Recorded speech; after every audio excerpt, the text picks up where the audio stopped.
Baik, Assalamualaikum warahmatullahi wabarakatuh.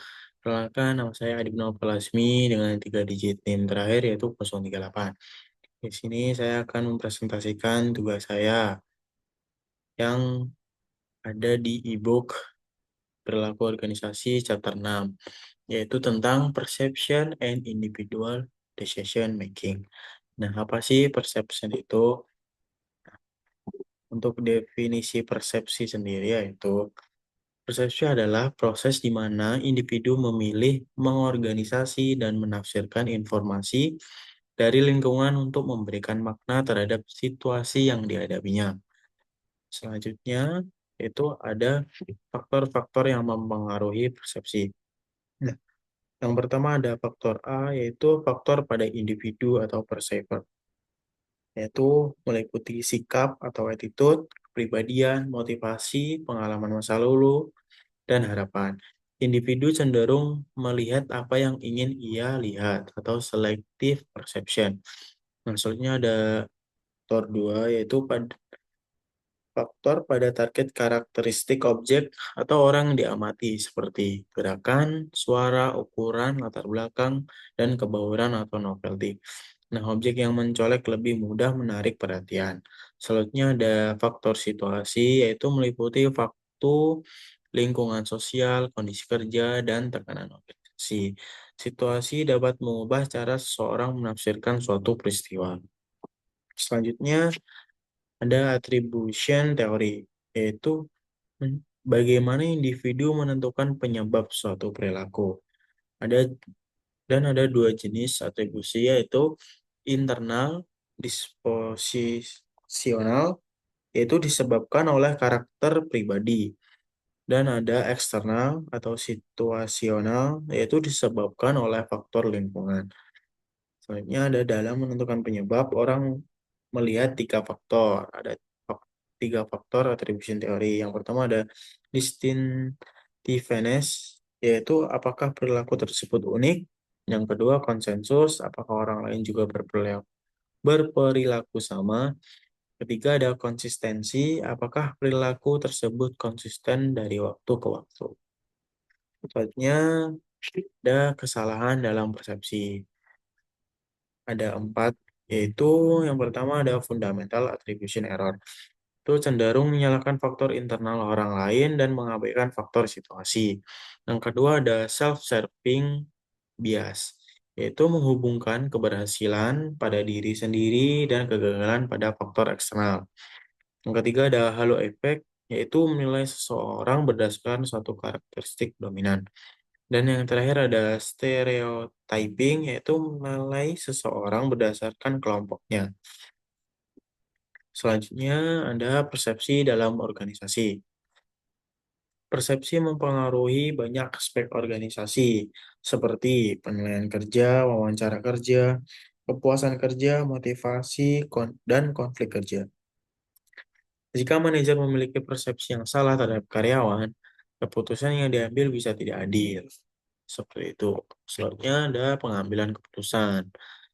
Eh, Pengambilan keputusan adalah proses memilih satu alternatif dari beberapa pilihan. Dalam organisasi, manajer membuat keputusan untuk memecahkan masalah, menentukan strategi, dan mengalokasikan sumber daya. Selanjutnya ada model pengambilan keputusan rasional. Model rasional mengasumsikan bahwa pengambilan keputusan yaitu memiliki tiga, yaitu informasi lengkap, bersifat objektif, dan mengoptimalkan hasil. Untuk langkah-langkahnya sendiri yaitu yang pertama ada mendefinisikan masalah, yang kedua mengidentifikasi kriteria, yang ketiga memberi bobot pada kriteria, keempat mengembangkan alternatif, kelima mengevaluasi alternatif, dan yang terakhir memilih solusi terbaik. Namun dalam praktek, model ini jarang terjadi secara sempurna. Selanjutnya ada peran intuisi dalam keputusan. Intuisi sendiri adalah keputusan berdasarkan pengalaman dan pola bawah sadar. Intuisi sering digunakan ketika situasi tidak pasti, data tidak lengkap, dan waktu terbatas. Intuisi bukan berarti tanpa logika, tetapi berbasis pengalaman sebelumnya. Dan selanjutnya Ada bias dalam pengambilan keputusan. Beberapa bias penting. Ada overconfidence bias, yaitu terlalu percaya diri. Ada anchoring bias, yaitu terpaku pada informasi awal. Terus ada confirmation bias, yaitu hanya mencari informasi yang mendukung pendapat sendiri. Dan terakhir ada escalation of commitment, yaitu tetap mempertahankan keputusan yang salah. Bias ini juga bisa menyebabkan kerugian besar dalam organisasi. Selanjutnya ada etika dalam pengambilan keputusan. Tiga pendekatan etika yaitu ada tiga. Ada utilitarianism, yaitu keputusan terbaik untuk manfaat terbesar. Ada right, yaitu menghormati hak individu. Ada justice, yaitu keputusan adil dan setara. Keputusan organisasi harus mempertimbangkan aspek moral, bukan hanya keuntungan. Selanjutnya, nah, di sini saya mengambil studi kasus dari PT Tirta Presindo Jaya,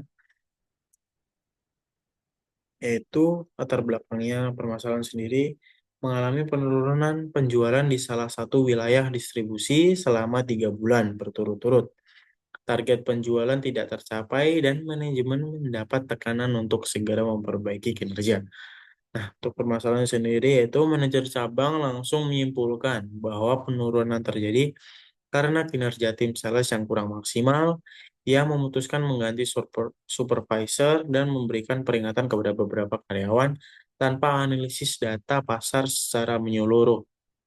Jadi kayak kurang eh, menganalisis data pasar di masalah yang ada di wilayah tersebut selama 3 bulan.